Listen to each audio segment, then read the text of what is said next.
का मौसम था। सूरज आसमान में आग के गोले की तरह चमक रहा था। सुबह की पहली किरण के साथ ही धरती तपने लगी थी। दोपहर होते ही तो ऐसा लगता मानो आसमान से आग बरस रही हो। यह कहानी है अमरपुर गांव की। एक छोटा सा गांव, मिट्टी के घर, कच्ची गलियां और चारों तरफ खेत। लेकिन उस साल की गर्मी ने पूरे गांव की जिंदगी मुश्किल कर दी थी। तालाब सूख चुका था।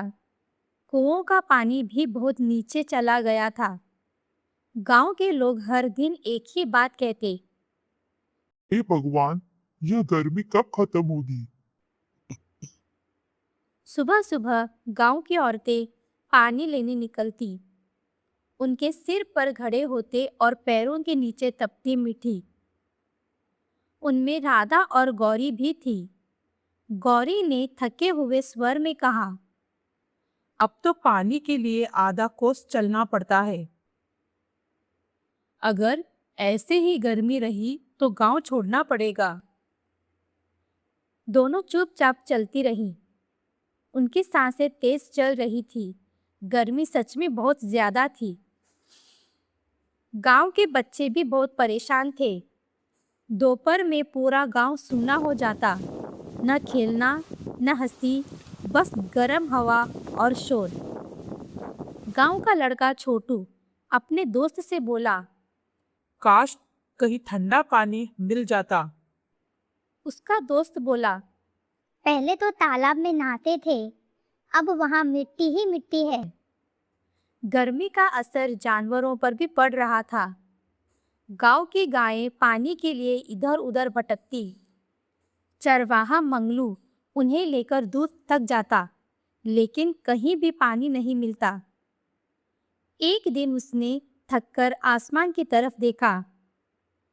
हे भगवान, ये कैसी गर्मी है। एक दिन दोपहर के समय जब सूरज बिल्कुल सिर पर था और पूरा गांव गर्मी से परेशान था, तभी कच्ची सड़क पर एक साधु महाराज आते दिखाई दिए। उनके कंधे पर झोला था, हाथ में कमंडल, लंबी दाढ़ी और शांत चेहरा।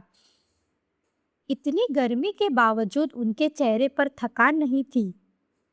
वे धीरे धीरे चलते हुए गांव के बरगद के पेड़ के नीचे आकर बैठ गए।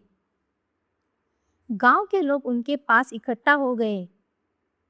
सरपंच ने पूछा, महाराज, इतनी भयंकर गर्मी से आप कहां से आ रहे हैं। साधु मुस्कुराए।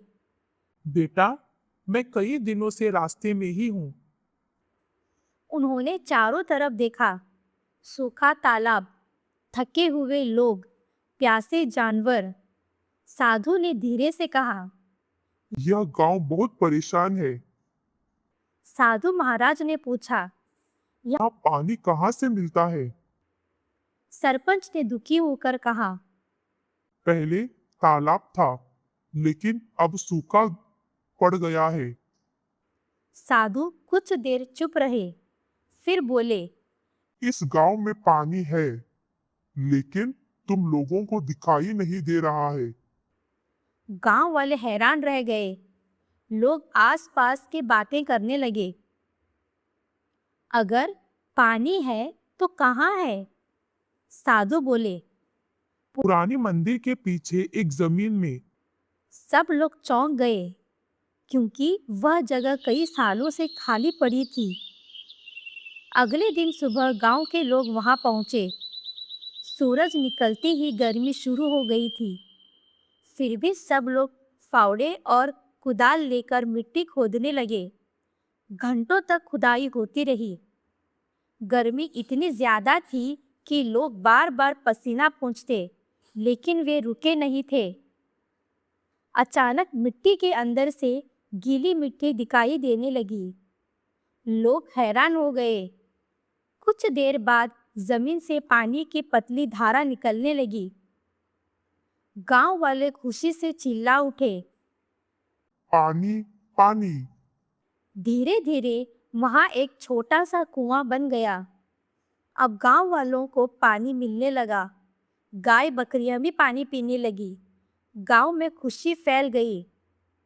गर्मी अभी भी उतनी ही थी। सूरज अभी भी आग की तरह चमक रहा था। लेकिन अब गांव के लोगों के पास पानी था और यही उनके लिए सबसे बड़ी राहत थी। कुछ दिनों बाद लोग साधु महाराज को ढूंढने गए, लेकिन वे कहीं नहीं दिखाई दिए।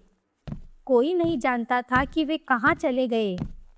दादा हरिराम बोले, शायद वे कोई साधारण इंसान नहीं थे। अमरपुर गांव की वह भयंकर गर्मी लोगों को हमेशा याद रही। लेकिन उसी गर्मी में उन्हें उम्मीद भी मिली, क्योंकि एक साधु महाराज आए और उन्होंने प्यासे गांव को पानी का रास्ता दिखा दिया। आज भी जब गर्मी बहुत ज़्यादा होती है, तो गांव के लोग उस साधु महाराज को याद करते हैं। कभी कभी मदद अनजाने में रूप में मिल जाती है,